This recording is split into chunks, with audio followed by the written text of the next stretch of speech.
Okay, ready? Yep. Okay.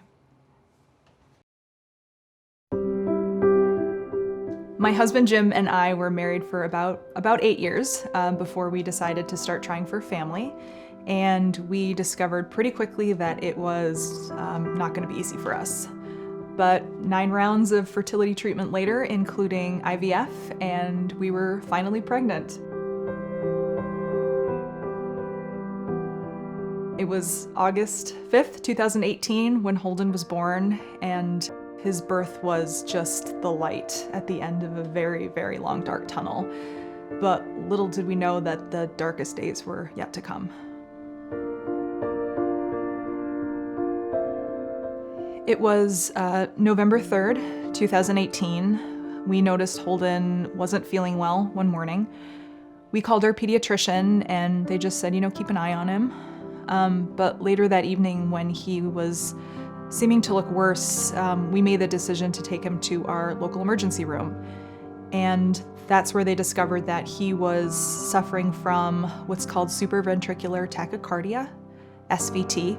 It's a heart arrhythmia that causes a rapid heartbeat, and he was essentially in heart failure. The Children's Wisconsin transport team was called, and we were taken by ambulance to their emergency room, where we were met by the Trauma 1 team. And we were only there probably a few minutes before Holden stopped breathing and went into cardiac arrest. And I just remember the code blue alarm going, and they were calling for CPR. And I was just screaming, "Is he dead? Is he dead?" And that's when I fell to my knees. It was absolutely the most horrifying moment of my entire life. Holden was resuscitated and immediately put on what's called ECMO. It's a form of life support. And he remained on ECMO for 4 days. It was on day 4, though, that his care team decided that his heart was recovering beautifully.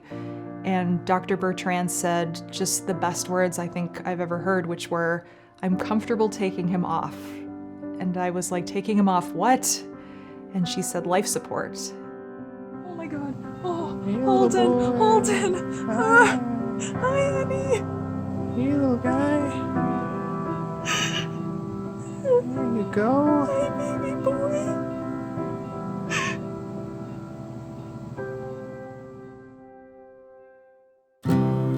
We spent 6 weeks in the ICU and also in recovery, and Holden was discharged in time to celebrate his first Christmas, and it was just the greatest Christmas we've ever had. Holden is doing great. He's 2 now. He loves trucks, he loves books, he loves playing outside.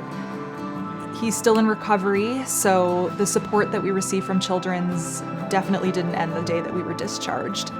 Holden has always been a miracle, and the people at Children's Wisconsin are absolutely the miracle workers. From the transport team, to the Trauma 1 team in the ER, to his ECMO team in the CICU, and the recovery team, to his therapists, they're all Holden's heroes, and they're the reason that Holden is still alive. I've told so many people that Children's Wisconsin is not a place you need until the moment that you need it. And on November 3rd, 2018, we needed it desperately and we needed it fast.